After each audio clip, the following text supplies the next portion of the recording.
started. This is the first class on Indian polity.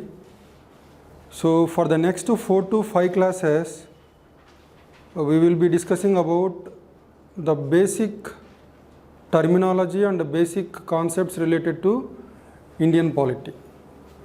So Bharata Rajyangam, Bharata Rajakiya Vyavasthaki sambandhinchina bhavanalu, right? So we will be discussing the definitions of terms like constitution. So what do you mean by constitution? What do you mean by constitution? And then how a written constitution differs from that of an unwritten constitution. Likita Rajyangam, Alikita Rajyangam. So what madhya bhedalu enti? Again, see, many a times in most of the institutes, the faculty starts with the first chapter, constitutional development. Once they get started with the constitutional development, subsequently in course of time, they will not discuss in detail about the basic terminology and the concepts. So many of the situations, the students without knowing anything about these concepts, what is federal, what is unitary, what is parliamentary democracy, what is presidential democracy, what is the theory of separation of powers, what is the theory of checks and balances, what is secularism. So without knowing the meaning of all these terms and the basic concepts associated with this, they will be completing their coaching. And once they are out of coaching, if you ask the basic terms related to Indian polity, they are not in a position to answer them. So it is always useful to know the meaning of each of these terms before you get started with the classes on Indian polity, right? What is constitutional law? What is statutory law? And then the types of constitutions. For example, on the basis of evolution,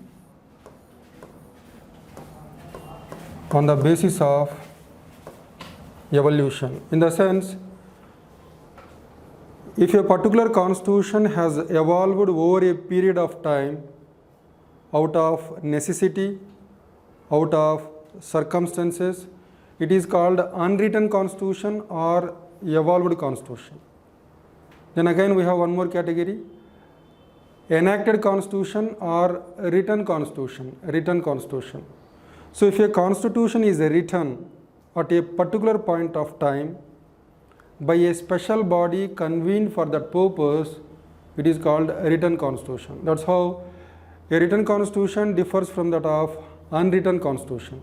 A written constitution, Likita Rajyangam, ante at one particular point of time, if a special body is convened, assembled for writing a constitution, then such constitution is called a written or enacted constitution. Written constitution or enacted. For example, if you take Indian Constitution, the Constitution of India was enacted by a special body convened for this purpose. What is this special body? Constituent Assembly. So Constituent Assembly, this is the body which has enacted Indian Constitution. Constituent Assembly is the body which has enacted Indian Constitution. Rajyanga Nirmana Sabha Bharata Rajyanganni ఆమోదించింది. So that's why Indian Constitution is written. Similarly, if you take United States of America, the Constitution of United States of America, this was enacted by a special body called Philadelphia Convention. Philadelphia,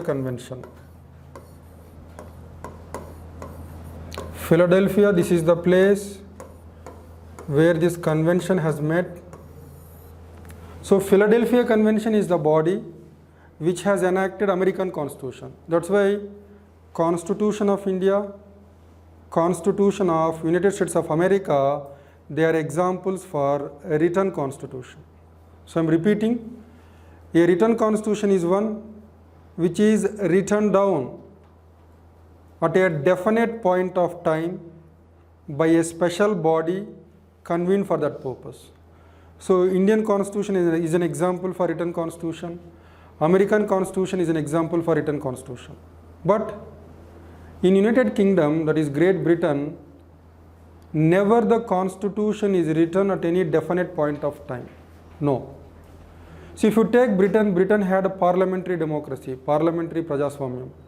So that was almost 800 years old. Britain had a parliamentary democracy from 1216 AD. So in Britain, the constitution has grown over a period of time, out of necessity, out of experimentation, out of circumstances.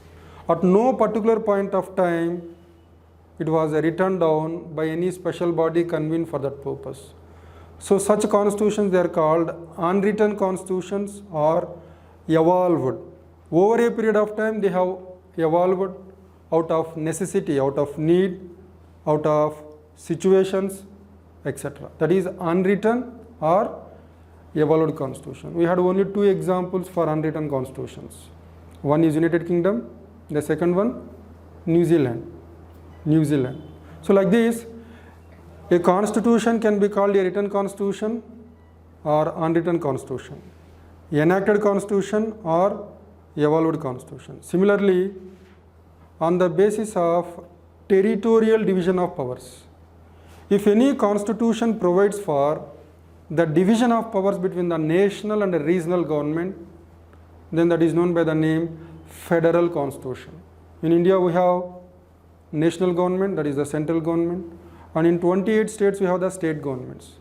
So if the executive powers, legislative powers, financial powers, if they are divided between the central government and the state governments, then that is called a federal constitution. So a federal constitution is one which provides for the territorial division of powers between the national and the regional governments. For example, if you take the 7th schedule of the Indian Constitution, if you take the 7th schedule,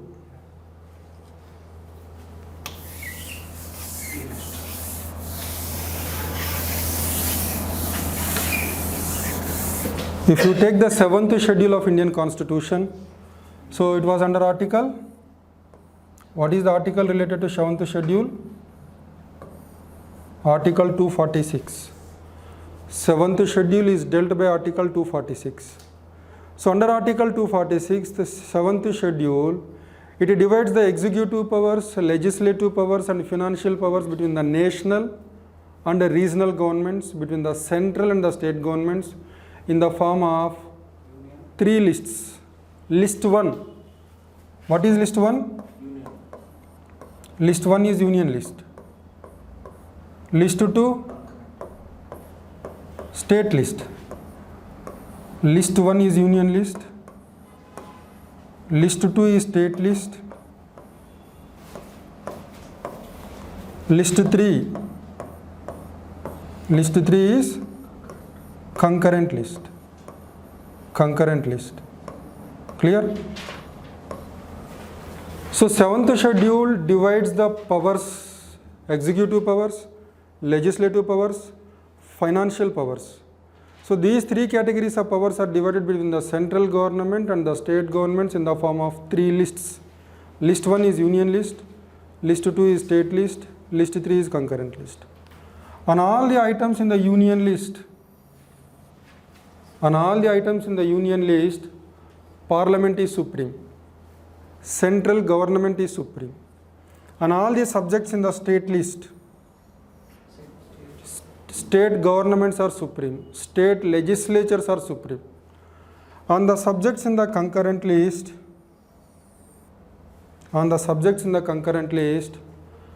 Parliament has power, state legislatures also have power. For example, take education.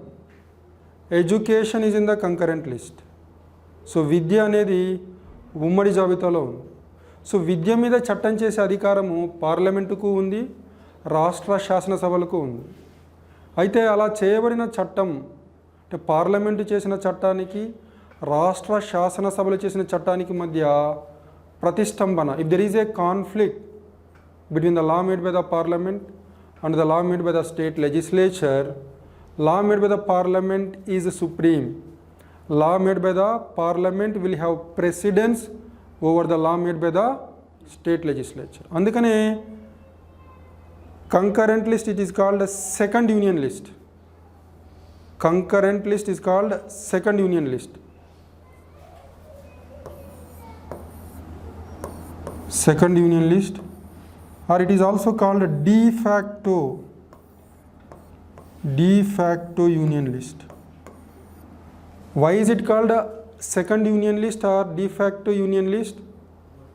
On all the subjects in the concurrent list, parliament can make law, state legislatures can also make laws. In case there is a conflict between the law made by parliament and the law made by state legislatures, law made by the parliament is supreme. Finally, whose law is supreme? Parliamentary law is supreme. That's why for all practical purposes, concurrent list means it is the second union list. It is the second union list or de facto union list. So if any constitution provides for division of powers like this, see there are two kinds of division of powers. One is functional division, second one territorial division. What do you mean by territorial division? For the entire Indian territory, powers are given to parliament. For the territory of the state of Telangana, powers are given to the Telangana state legislature. This is called territorial division. So on the basis of whether there is a territorial division or whether there is absence of territorial division, constitutions can be broadly categorized into two: federal constitution, unitary constitution. Federal constitution, unitary constitution. Federal constitution, unitary constitution. A federal constitution is one which provides for the territorial division of powers between the national and regional governments. So for example, in India, the states are supreme on all the subjects in the state list. So for their powers, the states are not dependent on the central government. The states are not dependent on the parliament. So states have got independent existence. States have got independent existence. In India, on all the subjects in the state list, states derive their powers from the constitution, not from the central government. That is federal. But on the other hand, what is unitary? A unitary constitution is one where there is no territorial division of powers in the constitution between the national and regional governments. కేంద్ర రాష్ట్ర ప్రభుత్వాల మధ్య అధికారాల విభజన రాజ్యాంగ పరంగా ఉండదు. For example take United Kingdom. In United Kingdom, all the powers, executive powers, legislative powers, financial power, they are concentrated in the national government, central government. And the provincial governments and the local governments, they do not derive their authority from the constitution. What does that mean? అంటే బ్రిటన్లో provincial governments లేవా? Local governments ఉండవా? ఉంటాయి. Even in Britain there are provincial governments and local governments, but they derive their authority from the national government. Parliament can make laws through which it can give powers to the provincial and local governments. The difference is, in countries with federal constitutions, the regional governments, they derive their authority from the constitution. They have independent existence. But in a country with a unitary constitution, the provincial governments and the local governments, they don't derive their authority from the constitution. They derive their authority from the national government, which means theoretically the national government can take back these powers at any point of time. In other words, the provincial governments and the local governments, they are at the mercy of the central government for their powers. Clear? That's how a unitary constitution differs from federal constitution. And then I told there are 3 lists in the 7th schedule. So if you take the union list, how many items are there in the union list? 98. Good. How many items are there in the state list? 59. 66 in the original Indian Constitution. So when the Constitution of India came into force on 26th January 1950, that is the original Indian Constitution, it has contained 66 items in the state list. భారత మౌలిక రాజ్యాంగంలో పేర్కొన్న 7వ షెడ్యూల్లో రాష్ట్ర జాబితాలో ఉన్న మొత్తం అంశాల సంఖ్య 66. Then what happened in 1976? Through the 42nd Amendment to the Indian Constitution, by Mrs. Indira Gandhi government. So 42వ రాజ్యాంగ సవరణ చట్టం ద్వారా 1976లో రాష్ట్ర జాబితాలోని 5 అంశాలని ఉమ్మడి జాబితాలోకి చేర్చడం జరిగింది.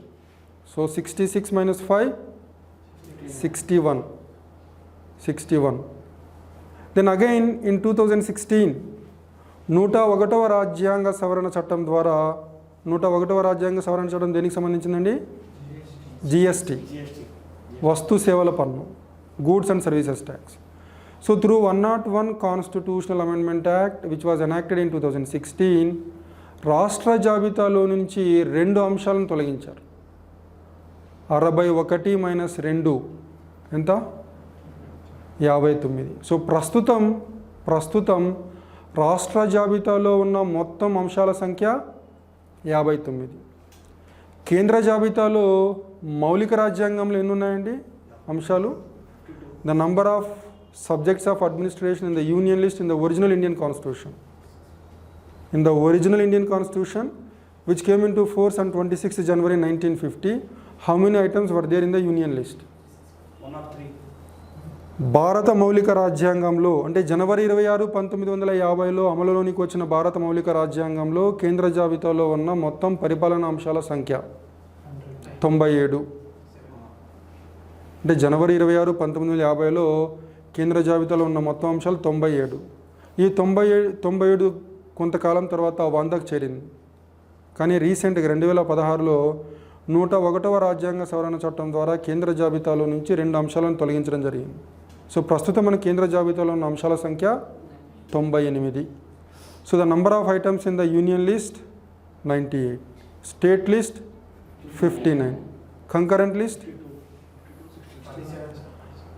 భారత మౌలిక రాజ్యాంగంలో అంటే జనవరి 26, 1950లో అమలులోనికి వచ్చిన భారత మౌలిక రాజ్యాంగంలో ఉమ్మడి జాబితాలో ఉన్న మొత్తం పరిపాలనా అంశాల సంఖ్య 47.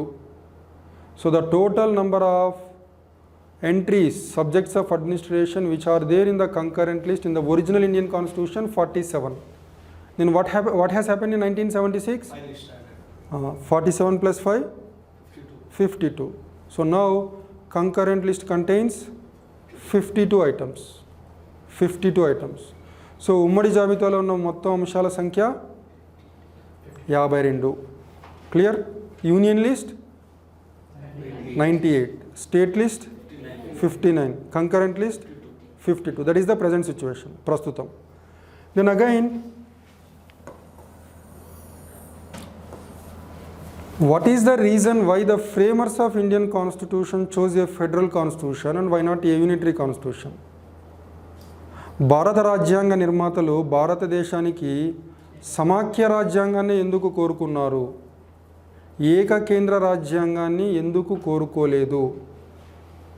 యూనిటరీ కాన్స్టిట్యూషన్ ఏకకేంద్ర రాజ్యాంగం, ఫెడరల్ కాన్స్టిట్యూషన్ సమాఖ్య రాజ్యాంగం.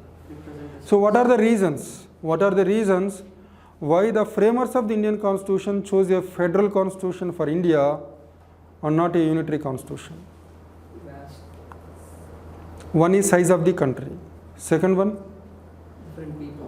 diversity is the second reason. Right? See, usually federal constitutions are better suited in countries with a lot of diversity. అంటే ఏదైనా ఒక దేశంలో భూభాగం చాలా విశాలంగా ఉండి, జనాభా చాలా విశాలంగా ఉండి, వైవిధ్యం చాలా భిన్నంగా ఉన్న దేశాల్లో ఏకకేంద్ర రాజ్యంతో చాలా సమస్యలు ఉంటాయి. అంటే సమాఖ్య రాజ్యాంగంతో ఇక్కడ ఉన్న ప్రయోజనాలు ఏంటి? కేంద్ర ప్రభుత్వానికి కొన్ని అధికారాలు ఉంటాయి. భారతదేశంలో 28 రాష్ట్ర ప్రభుత్వాలు ఉన్నాయి. ప్రతి రాష్ట్ర ప్రభుత్వానికి కొన్ని అధికారాలు ఉంటాయి. అంటే అధికారాలని కేంద్ర ప్రభుత్వం మరియు రాష్ట్ర ప్రభుత్వాల మధ్య విభజన చేయడానికి అవకాశం ఉంటుంది. అంటే అధికార కేంద్రీకరణ కాకుండా అధికార వికేంద్రీకరణకు అవకాశం ఉంటుంది. Is it possible for Modi to rule entire India from Delhi for over 120 crore Indians? సమర్థవంతంగా ఢిల్లీ నుంచి మోడీ విశాలమైన భారతదేశాన్ని పరిపాలించగలడా? కష్టం.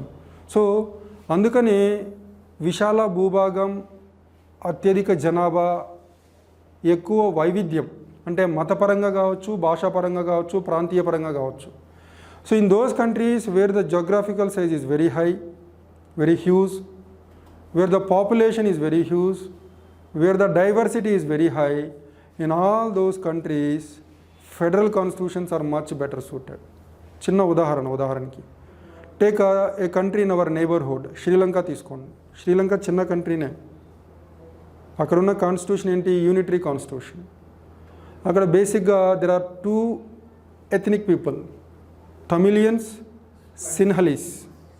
Sinhalese are majority community, Tamilians are minority community. If Sri Lanka were to be a federal constitution, Sri Lanka ఒకవేళ సమాఖ్య రాజ్యాంగాన్ని కలిగి ఉంటే అక్కడున్న ప్రాంతీయ ప్రభుత్వాలకి స్వతంత్ర ప్రతిపత్తి ఉండేది. The provincial governments in Sri Lanka would have enjoyed independence. They would have derived their authority and powers from the constitution. But that is not the case in Sri Lanka. Sri Lanka had unitary constitution. The central government is powerful. The provincial government, they do not have true powers. Tamilians, who are in majority in some of the provinces in northeast, they were not happy because the central government is showing discrimination towards Tamilians that they could not tolerate. What happened in course of time because of this discrimination towards Tamilians? Birth of LTTE, civil war, Antaryuddham. For almost 2 decades, 20 years, this terrorist organization LTTE, Liberation of Tigers of Tamil Eelam, it started killing people and destroying property. This is the danger if you don't have a federal constitution where there is diversity. For example, assume that India had a unitary constitution. If India had unitary constitution, all the powers in the central government. So, but in India we have people speaking different languages. For example, this man is from Gujarat, Modi. If Modi shows a favor treatment towards Gujaratis and neglects people speaking other languages, do you think that they will keep quiet? That will create a law and order problem. That will create a threat to the national security. So the reason why the framers of Indian Constitution has chosen a federal constitution for India is to protect the unity and integrity of India. How the unity and integrity of India is protected? If the powers are divided between the central government and the regional governments, each regional government has its independent powers with respect to state list. Then that particular region is happy, that particular state is happy. So you can better accommodate the diversity. You can better keep people happy with this division of powers. Otherwise, excessive concentration of powers in one government, that is national government, in countries like India, where the geographical size is huge, where the population is huge, where there is a lot of diversity, that doesn't suit India. So a unitary constitution doesn't suit India. ఒకవేళ ఇండియాలో కూడా శ్రీలంక లాగా unitary constitution ఉంటే ఈ పాటికి India ముక్కలైపోయేది. India would have become a number of, from one country called India, a number of new countries might have emerged. Because very difficult to hold people speaking different languages, belonging to different regions, without sharing political power. So federal constitutional advantage ఏంటంటే the political power is shared between the central government and the regional governments. అంటే regional importance ఉన్న subjects పైన regional governments power ఇచ్చేశారు, national importance ఉన్న subjects పైన పార్లమెంట్కి power ఇచ్చారు. So this is a kind of A balancing act. a kind of equilibrium. So that's why all the countries where the population is huge, where the geographical size is vast, where there is a lot of diversity, they go for a federal constitution. America, the first federal constitution in the world. Russia is a federation. Australia is a federation. Brazil is a federation. Canada is a federation. On the other hand, those countries where the population is small, geographical size is small, where there is homogeneity instead of heterogeneity, where there is homogeneity, usually these countries, they prefer a unitary constitution. For example, Britain, France, Italy. So all those countries where the geographical size is small, population is small, where the people belong one dominant language, they go for a unitary constitution. So there's a difference in what type of countries federal constitution is required, in what kind of countries unitary constitution is required. There is a difference between federal constitution, unitary constitution. Then again, constitutions can also be classified as a rigid constitution, flexible constitution, flexible constitution. Then what is a flexible constitution? A constitution which can be amended easily, like through simple majority. It is called a flexible constitution. Remember, like an organism which grows over a period of time, the constitution is also like an organism. If it has to fit to the changing circumstances, it has to undergo changes on periodical basis. Otherwise, it will become irrelevant. So with the changing times, constitution also has to change. How these changes are brought? Through amendment. రాజ్యాంగ సవరణ ప్రక్రియ ద్వారా రాజ్యాంగాలని సవరించవచ్చు. మారుతున్న పరిస్థితులకు అనుగుణంగా రాజ్యాంగం కూడా మారాలి. Otherwise it becomes irrelevant. For example, స్వలింగ సంపర్కం సమాజం ఒప్పుకోదు. Recently we had a judgment in 2018, Navtej Singh Johar versus Union of India. ఏం చెప్పింది Supreme Court? Between two adults in private, not in public, in private, through mutual consent, ఇద్దరు వయోజనులు పరస్పర అంగీకారం ద్వారా గోప్యంగా స్వలింగ సంపర్కానికి పూనుకున్నట్లయితే నేరము కాదు, అది వారి గోప్యత హక్కు. It is the fundamental right to privacy of the citizen. If two adult citizens in private through mutual consent, if they indulge in homosexuality, it is not a crime. It is not a crime. So homosexuality among the adults in private through mutual consent is permitted. It is a fundamental right. It is a fundamental right to privacy. Clear? This means this is the change which is brought about by the Supreme Court. Supreme Court. Again we have one more example. Article 14 says equality before law, gender equality. Article 15 prohibits discrimination on the ground of sex. In other words, Article 14, 15, what they say? Gender equality. Then what happened in Shabarimala temple entry? Shabarimala temple, women who are in the reproductive age, they are not allowed entry. Is it not discrimination on the basis of sex? So this was struck down by the Supreme Court in another case. Indian Young Lawyers Association versus State of Kerala. Indian Young Lawyers Association versus State of Kerala. In this case, the Supreme Court said denial of entry into Shabarimala temple for women, it is a violation of Article 14 and Article 15 and also Article 19 and Article 21. So who has brought all these changes? Supreme Court. Supreme Court. And in this case, the Supreme Court said, if there is conflict between constitutional morality and social morality, what is constitutional morality? What the constitution believes in. అంటే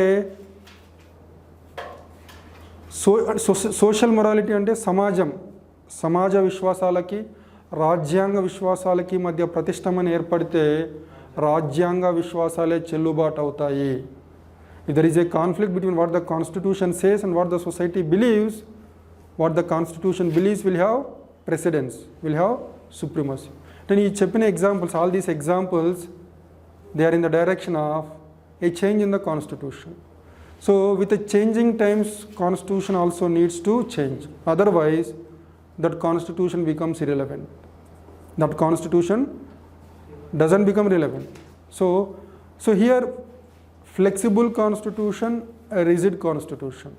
So a flexible constitution is one which can be easily changed.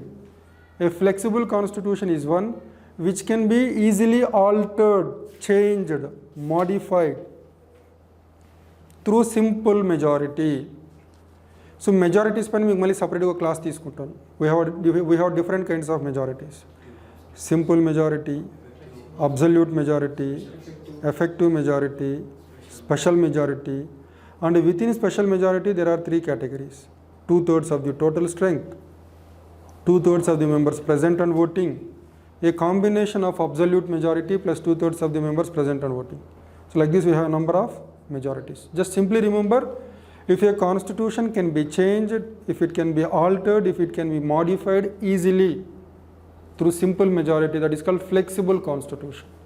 And a very good example for flexible constitution is United Kingdom, Britain, Great Britain. Then on the other hand, a rigid constitution. A rigid constitution is one which cannot be amended, which cannot be changed, which cannot be modified in an easy way through simple majority. No. So a rigid constitution is one which can be changed, modified through a tough majority, through a special majority. And a very good example for rigid constitution is the most rigid constitution in the world, United States of America. United States of America. United States of America is the most rigid constitution in the world. For example, what about India? It is a mix of both.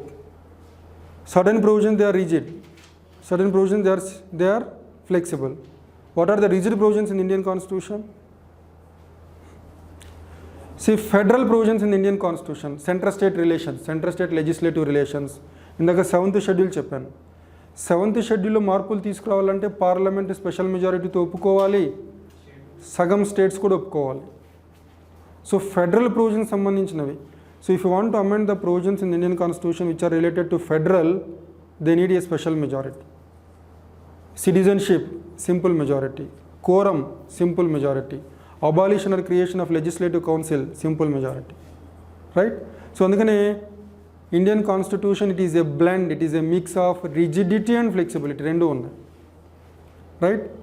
That's why I see, for example, America. When did American Constitution came into force?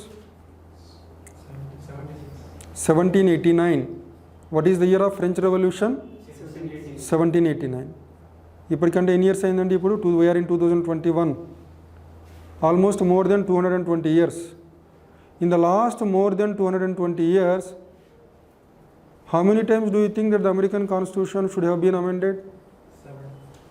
Hardly 25-26 times. అంటే 220 సంవత్సరాల పరిధిలో కాలంలో American రాజ్యాంగాన్ని సవరించిన సందర్భాలు కేవలం 26 సార్లు మాత్రమే, around 26. What about India?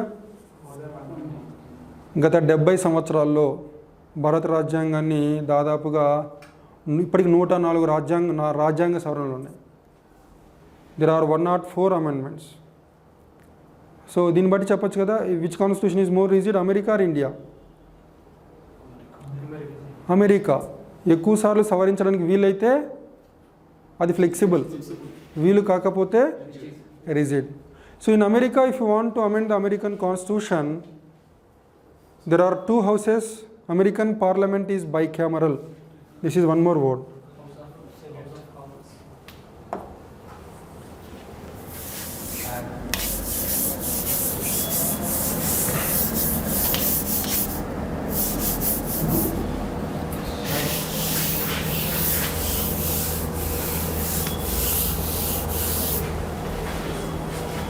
Unicameral,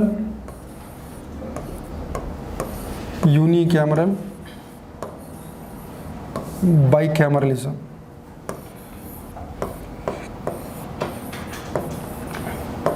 Unicameralism, bicameralism. What is unicameralism?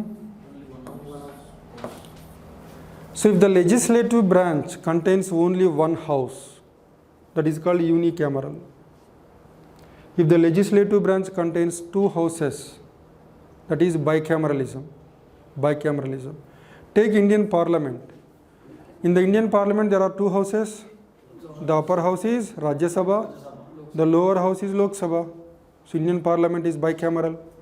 Again, if you take America, it is bicameral. The upper house is called American Senate. The upper house is called American Senate. The lower house is called House of Representatives. In American Parliament there are two houses. The upper house is American Senate. The lower house is called House of Representatives. And similarly, if you take Britain, we have upper house called House of Lords, Prabhuvala Sabha. Similarly, lower house we have House of Commons. House of Commons. House of Commons. Indian Parliament is bicameral. American Parliament is bicameral. Similarly, British Parliament is also bicameral.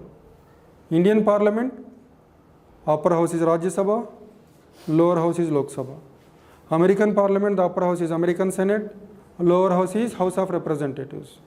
British Parliament, the upper house is House of Lords, the lower house is House of Commons. That is bicameralism. So when did Indian Parliament become bicameral? Before India's independence, when India was under the British rule? For the first time. When we were under the British rule, British Parliament has passed a number of legislations to rule India, starting from a Regulating Act 1773, a Regulating Chattam 1773 నుంచి భారత స్వతంత్ర చట్టం 1947 వరకు British parliament ఎన్నో చట్టాలు చేసింది భారతదేశాన్ని పరిపాలించడానికి. So ఆ పీరియడ్లో when did Indian Parliament became bicameral for the first time? Councils Act 1919. So భారత ప్రభుత్వ చట్టం 1919, ఆల్సో కాల్డ్ మాంటేగు చేమ్స్ఫోర్డ్ రిఫార్మ్స్. సో ఈ మాంటేగు చేమ్స్ఫోర్డ్ సంస్కరణల ద్వారా జాతీయ స్థాయిలో మొట్టమొదటిసారి శాసనసభ ద్విసభా విధానాన్ని ఏర్పాటు చేసింది. Right, that was continued subsequently. Government of India Act 1935లో కూడా bicameral. That is bicameralism, right? Unicameral, bicameral. Unicameral, even at the state level. How many states do we have now? 28 states. Out of 28 states, around 7 states, they had a bicameral state legislatures. Telangana is one example. AP is one example. Bihar, UP, Maharashtra, Karnataka. Then? No, it is not a state.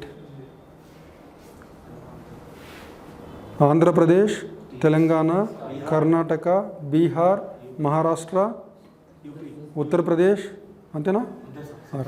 So recently the state of Andhra Pradesh, the state legislature of Andhra Pradesh had passed a resolution for the abolition of legislative council. But the parliament is yet to pass the law for abolition of legislative council. That has not happened till now. So 6 states. That is bicameral, unicameral. Bicameral, unicameral. ఈ క్యామరలిజం చెప్పడానికి ఏదో concept ఏందో ఎక్కడో మన మధ్యలో వచ్చింది, అందుకని చెప్పడానికి చెప్పాను. ఏంటది? Somewhere I missed the point. Right. So if you want to amend the American Constitution, I said there are 2 houses. The upper house is American Senate. The lower house is called House of Representatives. Right? Senate, American Senate. So in both the houses, American Senate lono, House of Representatives lono, a bill which is meant for amending the Constitution has to be passed with a special majority. Has to be passed by with a special majority. And in addition, Indiaలో ఎన్ని states ఒప్పుకోవాలా? Half the states. But అక్కడ 3/4 states ఒప్పుకోవాలి. 3 out of every 4 states must also agree. Very difficult. It's very difficult to amend the American Constitution. It's very difficult to amend the American Constitution. That is a rigid constitution, flexible constitution. So we have discussed federal constitution, unitary constitution. We have discussed unwritten constitution, written constitution. Then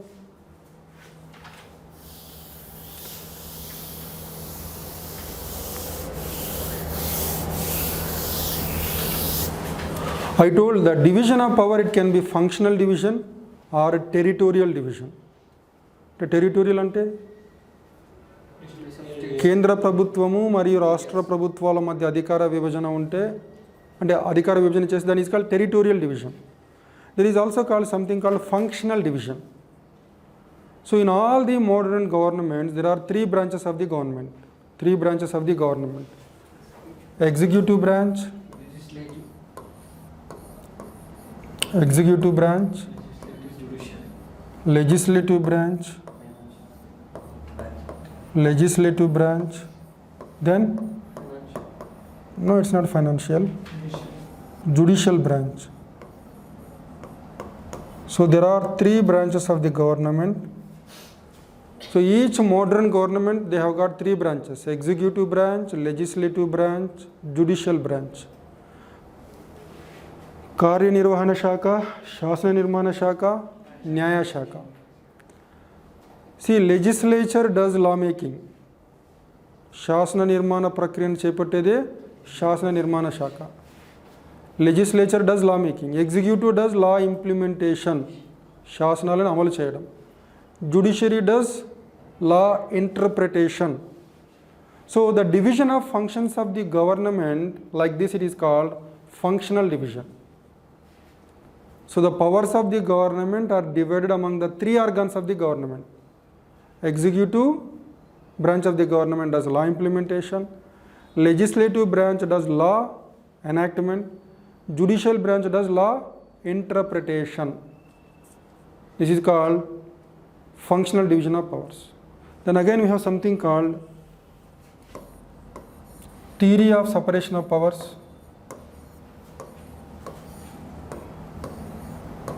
Theory of separation of powers.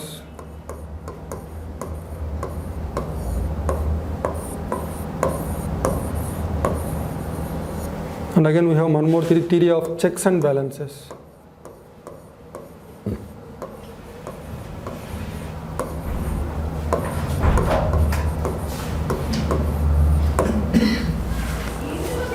The theory of separation of powers and the theory of checks and balances. Remember, these two theories were declared as basic features of the Indian Constitution. What do you mean by basic feature? See, till 1973, అంటే 1973 April 24, that is the day on which the Supreme Court gave a judgment on basic features. అంటే before 24th April 1973 there was no doctrine of basic structure. రాజ్యాంగ మౌలిక స్వరూపం అనే భావనని supreme court మొదటిసారిగా 1973లో కేశవానంద భారతి కేసులో చెప్పడం జరిగింది. అంటే భారత రాజ్యాంగ మౌలిక స్వరూపం అనే భావన రాకముందు 368వ అధికరణ కింద పార్లమెంటు స్పెషల్ మెజారిటీతో సగం రాష్ట్రాల ఆమోదంతో భారత రాజ్యాంగంలోని ఏ అంశాన్నైనా సవరించవచ్చు. Under article 368 of the Indian Constitution, Parliament can amend any provision of the Indian Constitution. That is up to 1973. But in 1973, 24th April 1973, Indian Supreme Court has come up with a new doctrine called the Doctrine of Basic Structure. భారత రాజ్యాంగ మౌలిక స్వరూపం అనే సిద్ధాంతాన్ని తెర మీదకి తీసుకొచ్చింది ఎవరు? సుప్రీంకోర్టు. సో దీని సారాంశం ఏంటి? భారత రాజ్యాంగంలో ఉన్న అంశాలన్నిటికీ సమాన ప్రాధాన్యత ఉండదు. భారత రాజ్యాంగంలోని కొన్ని అంశాలు చాలా ముఖ్యమైనవి, చాలా మౌలికమైనవి. సో వీటిని సవరించే అధికారం పార్లమెంటుకు లేదు. That is the theory. అంటే ఇక్కడ theory of separation of powers, the theory of checks and balances, Indian constitution, it is also based on the theory of separation of powers and the theory of checks and balances. వీటిని రాజ్యాంగం నుంచి తొలగించే అధికారము పార్లమెంటుకు కూడా లేదు. అవి basic features అంటే అర్థం ఏంటి? రాజ్యాంగ మౌలిక స్వరూపంలో అంతర్భాగమైతే వాటిని భారత రాజ్యాంగం నుంచి తొలగించే అధికారం పార్లమెంటుకు ఉండదు. So theory of separation of powers, the theory of checks and balances, they are part of doctrine of basic structure. So they cannot be amended. Then what is the importance of these two theories? Who gave these theories? Montesquieu. Montesquieu. So this man, he is from France. So well before the French Revolution, French విప్లవానికి ముందు France was ruled by Bourbon dynasty. So Rajarikam, monarchy, very cruel and despotic rulers. The citizens were deprived of liberties, rights, freedom. So అలాంటి నేపథ్యంలో ఆయన రెండు థియరీలు చెప్పడం జరిగింది. ఎందులో చెప్పారు? has written a book called Spirit of Laws. Spirit of Laws.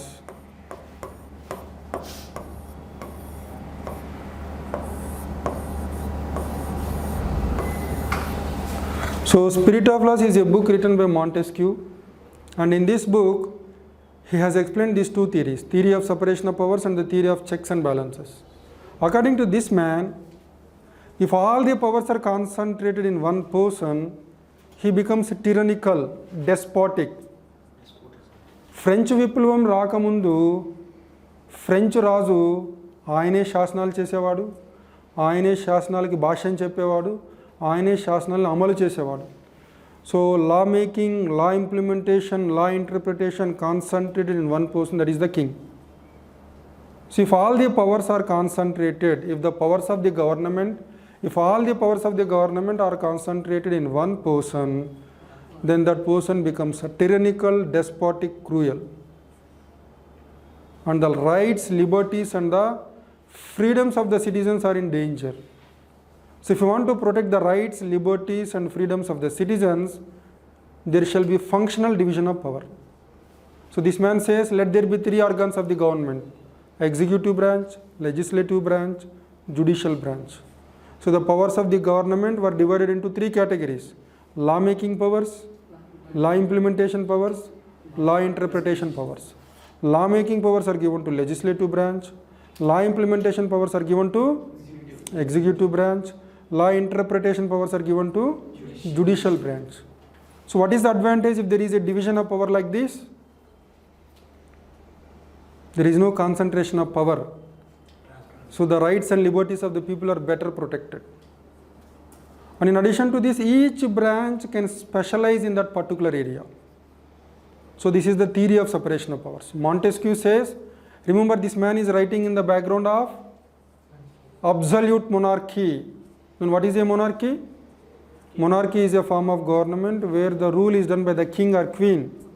And what is absolute monarchy? The king enjoys the real powers. He is a tyrannical, cruel, despotic. There is no control on the powers of the king. Absolute. Nirapeksha Rajarikam. Nirapeksha Rajarikam. So, ఇటువంటి నేపథ్యంలో Montesquieu రాస్తున్నాడు. France was ruled by a dynasty called Bourbon dynasty. Bourbon dynasty. So the kings were very cruel. They were exploiting the common man like anything. There was a very high burden of taxation. They were not enjoying any political rights, freedoms and liberties. So అటువంటి నేపథ్యంలో Montesquieu తన పుస్తకంలో ఈ రెండు థియరీల గురించి చెబుతూ ప్రభుత్వ అధికారాలన్నీ ఒకే వ్యక్తి చేతిలో కేంద్రీకృతం కాకూడదు. అలా కేంద్రీకృతం అయినట్లయితే పౌరుల యొక్క స్వేచ్ఛకు భంగం కలుగుతుంది. సో ప్రభుత్వ అధికారాలని మూడు శాఖల మధ్య విభజించాలి. That is the theory of separation of powers. Then one more theory, theory of checks and balances. ఇది ఎందుకు మరి? సో ఈ త్రీ బ్రాంచెస్ కూడా ఒకదాన్ని ఒకటి కంట్రోల్ చేసుకుంటే there is balance of power. Otherwise one branch will become extremely powerful. That is also dangerous.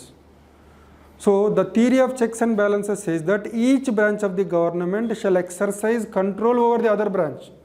so that there is balance of power among the three branches of the government. For example, India తీసుకోండి, ప్రాథమిక హక్కులకు విరుద్ధంగా ఉన్న చట్టాలు భారత parliament కానీ రాష్ట్ర శాసనసభలు కానీ చేస్తే వాటిని కొట్టివేసే అధికారము సుప్రీంకోర్టుకు ఉంది. అంటే సుప్రీంకోర్టు అంటే న్యాయశాఖ శాసన నిర్మాణ శాఖ పైన నియంత్రణ కలిగి ఉంది. అలానే సుప్రీంకోర్టు న్యాయమూర్తులు, హైకోర్టు న్యాయమూర్తులు దుష్ప్రవర్తనకు పాల్పడితే వారిని తొలగించే అధికారం ఎవరికి ఇచ్చారు? పార్లమెంట్కి ఇచ్చారు. శాసన నిర్మాణ శాఖ ఇచ్చారు. అంటే శాసన నిర్మాణ శాఖ న్యాయశాఖ నియంత్రిస్తుంది. అలానే సుప్రీంకోర్టు న్యాయమూర్తులను, హైకోర్టు న్యాయమూర్తులను ఎవరు నియమిస్తారు? అధ్యక్షుడు. అంటే executive branch appoints the judicial branch. అలానే executive branch if it passes any rules and regulations which are against the constitution then the Supreme Court can declare them as invalid. అంటే ఇండియాలో judiciary exercises control over executive, judiciary exercises control over legislature, legislature exercises control over judiciary, executive exercises control over judiciary. This is called the theory of checks and balances. So one branch controlling the other branch so that none of the branches become extremely powerful. There is balance of power. If there is balance of power, the rights, liberties and freedoms of the people are better protected. That is the theory of separation of powers and the theory of checks and balances. The theory of separation of powers and the theory of checks and balances. Then again,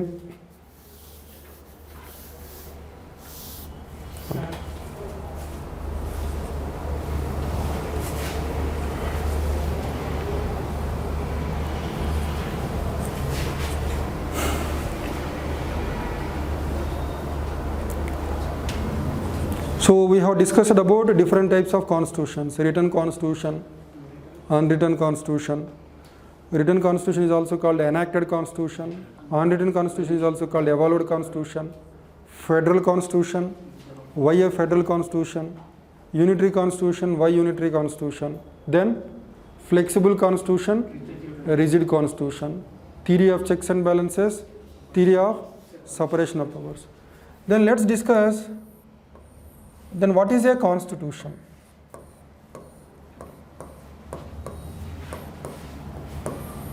How do you define a constitution? రాజ్యాంగానికి నిర్వచనం ఏంటి? Yes, anyone?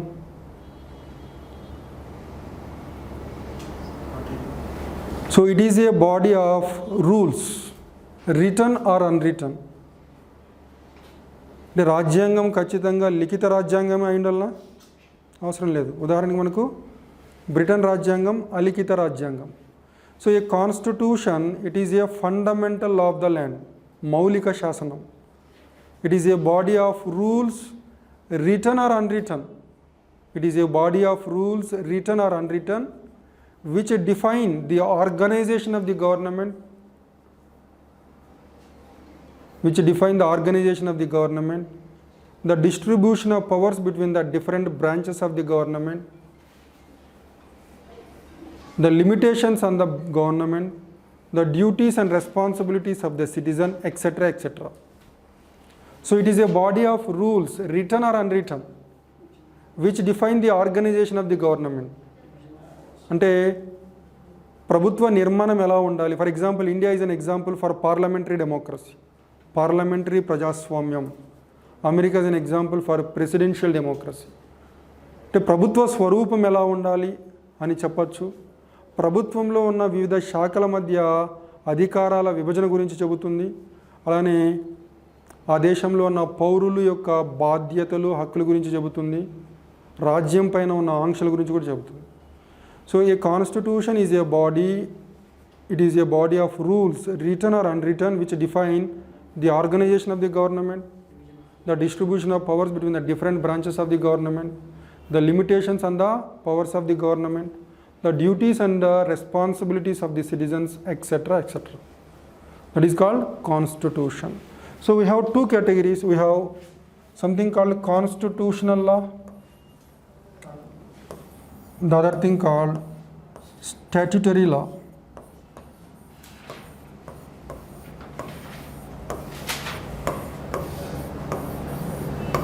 So వీటి మధ్య difference ఏంటి? Constitutional law, statutory law. See, a constitutional law is a fundamental law which is made by a body which is convened for drafting of Indian Constitution. Who made Indian Constitution? Constituent Assembly. Then the laws made by the legislative branch created by the Constitution. Who created Indian Parliament? Who created Indian Parliament? Indian Constitution. Who created state legislature? Indian Constitution. So the laws made by the Indian Parliament and the laws made by the state legislature, they are called statutory laws. Maulika Shasanam, Sadharana Shasanam. Maulika Shasanam, Sadharana Shasanam. So constitutional law, it is a fundamental law enacted by the special body convened for that purpose. Statutory law is an ordinary law made by a legislative branch. Legislative branch, right? Then in addition,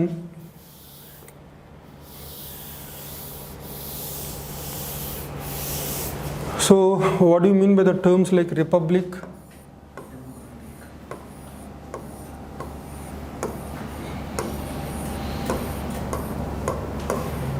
monarchy,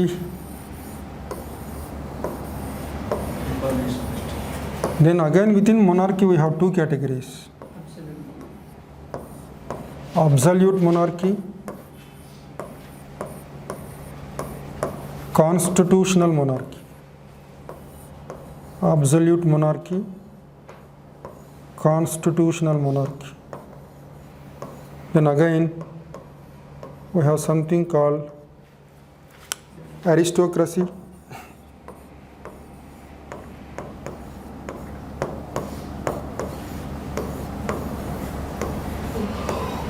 so what do you mean by this? What do you mean by republic? Is India a republic? Is America a republic? Is France a republic? Yes. Then what do you mean by republic? గణతంత్ర రాజ్యం అంటారు కదా, అంటే ఏంటి? గణతంత్రం అంటే ఏంటి? గణతంత్ర రాజ్యం అంటే ఏంటి? Head of the state is elected. Does it need to be direct election? It can be direct election or indirect election. If you take French president, France is a republic. In France, the French president is directly elected by the people. India, the head of the state, if the head of the state is elected, direct or indirect, in India, the head of the state is president. He is indirectly elected by an electoral college consisting of elected members of Lok Sabha, elected members of Rajya Sabha, elected members of the legislative assemblies. Even in America, the head of the state is American president. He is again indirectly elected by an electoral college. So if the head of the state, దేశాధినేతను ప్రజలు ఎన్నుకున్నట్లయితే ప్రత్యక్షంగా కానీ పరోక్షంగా కానీ ఆ దేశాన్ని గణతంత్ర దేశం అంటారు. If the head of the state is elected either directly or indirectly, then that state is called republican state. And what is monarchy? If the position of the head of the state is hereditary, దేశాధినేతను వంశపారంపర్యంగా నియమించినట్లయితే that is called monarchy. So monarchy is a form of government wherein the head of the state is chosen on hereditary basis. That is monarchy. And again monarchy is of two categories: absolute monarchy, constitutional monarchy. What is absolute monarchy? If the king enjoys the real powers, it is called absolute monarchy. The king is all powerful. He is the lawmaker, he is the law implementer, he is the law interpreter. So there was no control whatsoever on the powers of the king. That is called absolute monarchy. Nirapeksha Rajarikam, right? We had such monarchies in the ancient period, medieval Indian history, Mauryan dynasty we have, Guptans, Mughals, Delhi Sultans. Even today in the modern world, in Gulf countries like Saudi Arabia, we had absolute monarchy. So an absolute monarchy is a form of government where the head of the nation state is chosen on hereditary basis and he enjoys the real powers. Then what is constitutional monarchy or limited monarchy? Constitutional monarchy. So in both constitutional monarchy and absolute monarchy, one thing is common. What is that? The head of the state is chosen on hereditary basis. What is the difference? Powers. In constitutional monarchy, the king enjoys only nominal powers. He doesn't enjoy real powers. For example, take Britain, United Kingdom. Who enjoys the real powers there? The British cabinet, headed by Prime Minister. And the queen or king, they enjoy only nominal powers. There is an example for constitutional monarchy, right? Republic, monarchy. Then aristocracy. You don't see such forms of government in the modern period. In ancient Greek, in the city-states, you had such forms of government. Aristocracy. It is a government which is run by a group of people who are elites on the basis of birth, on the basis of wealth, or on the basis of experience. That is called aristocracy. Aristocracy is a form of government in which the rule is done by few people who are considered to be elite on the basis of birth. పుట్టుక కారణంగా కావచ్చు, సంపద కారణంగా కావచ్చు, అనుభవం కారణంగా కావచ్చు, వాళ్ళకున్న ప్రత్యేకతల కారణంగా వాళ్ళు పరిపాలన చేసినట్లే దాన్ని అరిస్టోక్రసీ అంటారు. So republic, monarchy, aristocracy. Then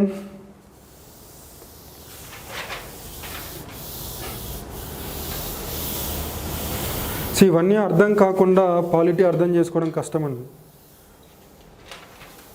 చాలా అరుదుగా ఇన్స్టిట్యూషన్స్లో బేసిక్స్ చెప్పిన తర్వాత కొందరైతే డైరెక్ట్గా ప్రియాంబుల్తో స్టార్ట్ చేస్తారు.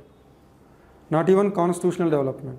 There are some faculty, they don't consider constitutional development as part of polity. But constitutional development మీద రెగ్యులర్గా క్వశ్చన్లు వస్తూ ఉంటాయి, సివిల్ సర్వీసెస్లో కానీ స్టేట్ సర్వీసెస్లో కానీ, right. Then we will also discuss about parliamentary democracy, presidential democracy, and even before this. So what is a direct democracy is again of two categories. What is democracy? We have discussed about republic, monarchy, aristocracy. What is democracy? So it is a form of government run by people. It is a form of government run by people. Again, democracy is of two categories: direct democracy, indirect democracy. Indirect democracy is also called representative democracy, ప్రాతినిధ్య ప్రజాస్వామ్యం. Then what is the difference between direct democracy and indirect democracy? Direct democracy, if the people directly participate in the affairs of the state. So we have such examples even in India. ఏంటి example? విలేజ్లోని ఏంటి example ఏంటి? గ్రామ సభ. What is గ్రామ సభ? Who will constitute Gram Sabha? All the eligible voters in that particular village. In a village or group of villages, all the eligible voters, they become part of Gram Sabha. And if Gram Sabha takes a decision, that is direct democracy. So in India, the 73rd amendment to the Indian Constitution provides for the establishment of Gram Sabha for a village or group of villages. 73వ రాజ్యాంగ సవరణ ఒక గ్రామానికి కానీ కొన్ని గ్రామాల సముదాయానికి కానీ గ్రామ సభను ఏర్పాటు చేసుకునే అవకాశం కల్పిస్తుంది. Gram sabha, it is an example for direct democracy. 2019 group 2లో కూడా బిట్ అడిగారు, 2019 group 2. So in India an example for direct democracy gram sabha. So అలానే అమెరికాలో కొన్ని రాష్ట్రాల్లో, స్విట్జర్లాండ్లో కొన్ని క్యాంటాన్స్లో direct democracy is being practice. Canton అంటే ఏం లేదు, like the state government in India, the regional government in Switzerland, it is called canton. So direct democracy is a form of government wherein people directly participate in the affairs of the state. Then indirect democracy or representative democracy is a form of government wherein the rule is done by the representatives of the people. People first elect their representatives, and the elected representatives in turn rule over the citizens. That is called indirect democracy or representative democracy. So India has got representative democracy at the national level and at the state level and even at the local level. sarpanch, corporator, councillor, etc. That is direct and indirect. Then a parliamentary democracy, presidential democracy.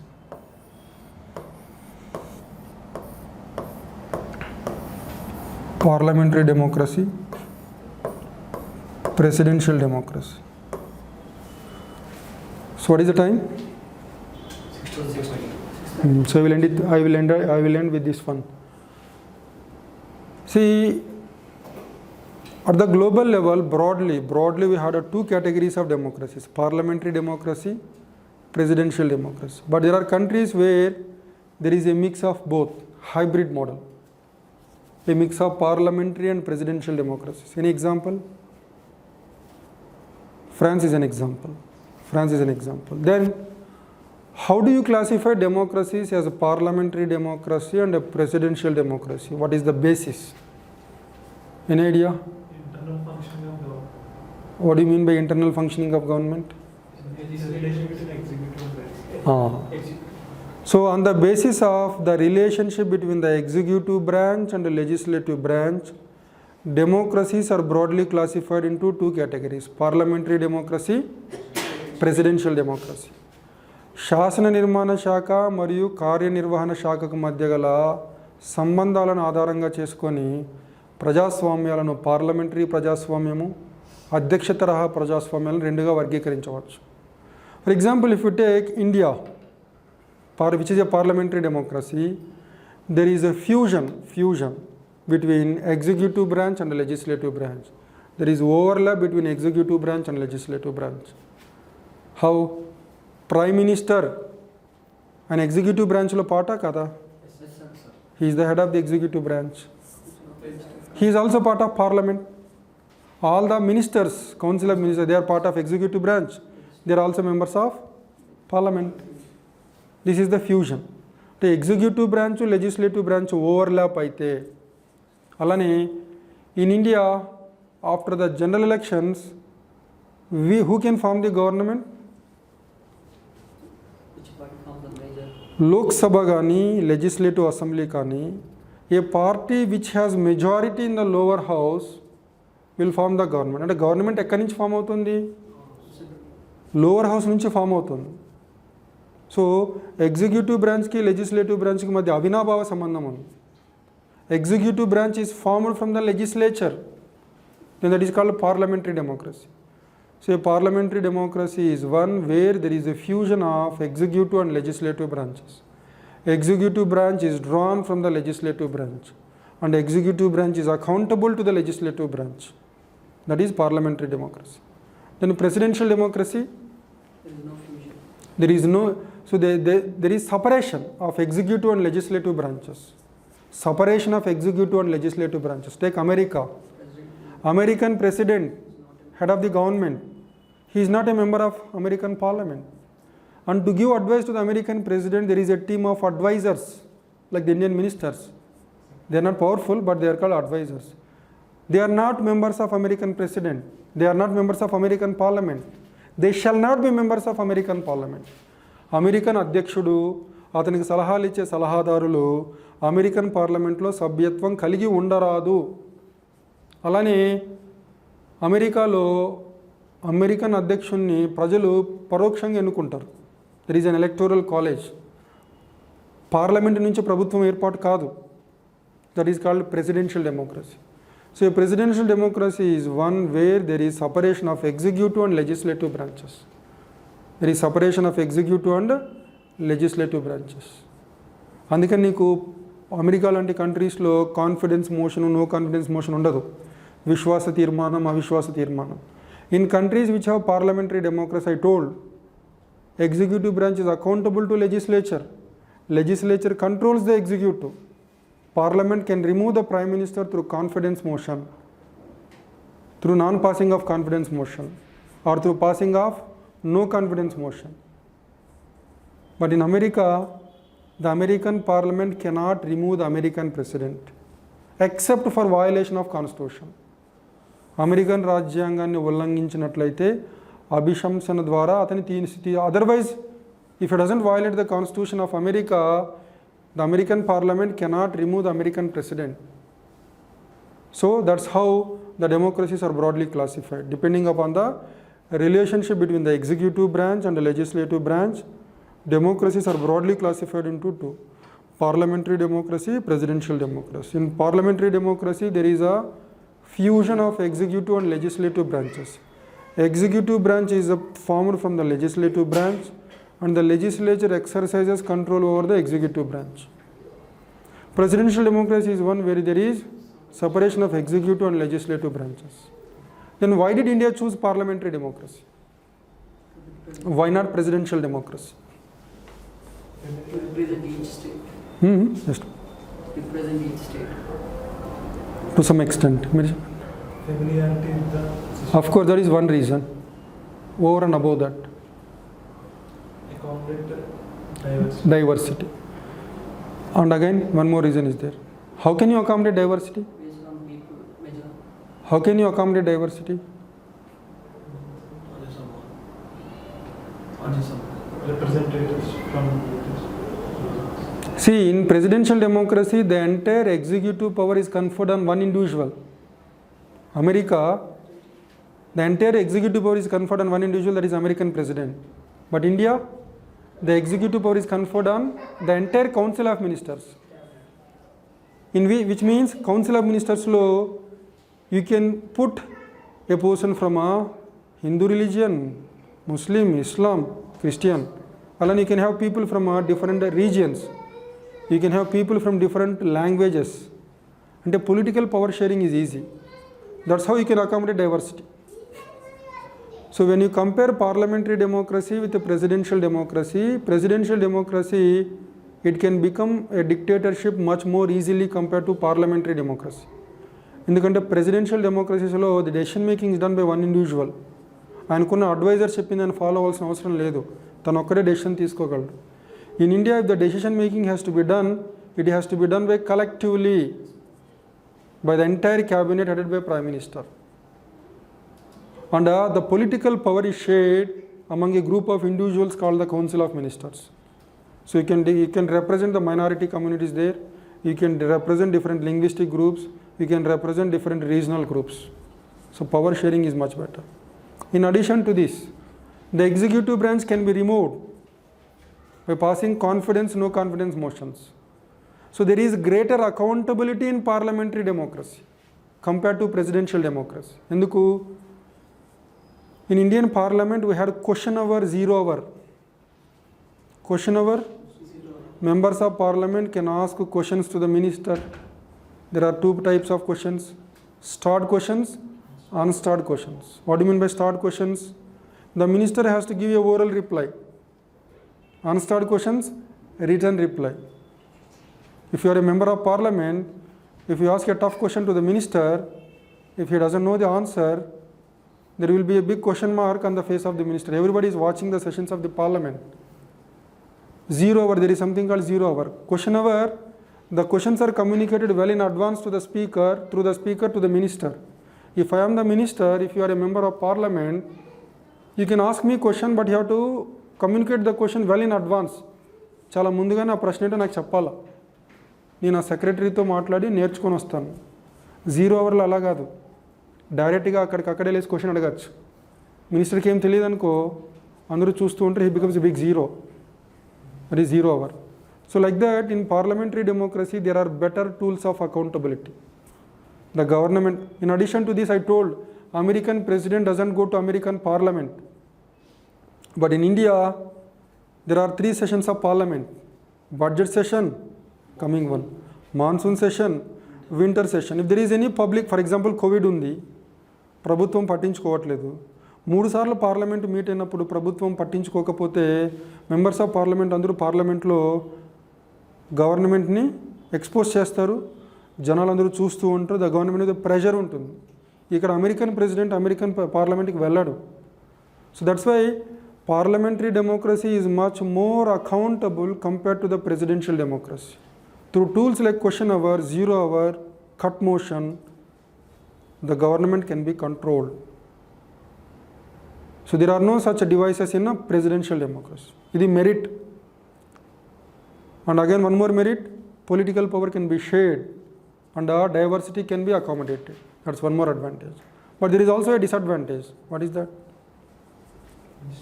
Instability. If you elect the American president, he had a fixed tenure of 4 years. Well, chanipote tappa. Within 4 years, he cannot be removed except for violation of constitution. But in India, if the government loses majority in the lower house, Ayaram Gayaram culture. Rahul Gandhi ఒక్కొక్క ఎంపీకి 100 కోట్లు పంచినాడు అనుకో, BJP ఎంపీలు అందరూ ఇటు వచ్చేసారనుకో, Modi government పడిపోతుంది. So there is greater instability. అదొకటే రీజన్ కాదు. నెక్స్ట్ జనరల్ ఎలక్షన్స్లో బీజేపీకి కంప్లీట్ మెజారిటీ రాలేదు, అబ్సల్యూట్ మెజారిటీ రాలేదు. Then you need to form a coalition government. In the coalition government is not stable. Very competing demands. నాకు అది కావాలి, ఇది కావాలి, ఇవ్వకపోతే నేను will withdraw the support. Jayalalitha, Mamata Banerjee, they troubled Atal Bihari Vajpayee, and these two ladies were responsible for losing power for Atal Bihari. So that is one problem with a parliamentary democracy. Political stability is not guaranteed. So, but the framers of Indian Constitution have given more importance to accountability than stability. They wanted more accountability. So you cannot have both. Stability kavalante, go for presidential democracy. Accountability కావాలంటే go for parliamentary democracy. రెండు కావాలంటే కుదరదు. రెండిట్లో నీకు ఏది ముఖ్యమో నువ్వు choose చేసుకో. So the framers of Indian constitution finally chose accountability compared to stability. So that's how parliamentary democracy differs with that of presidential democracy. So that's it for today. So tomorrow we will try to discuss about the different kinds of majorities. Right? So am I clear?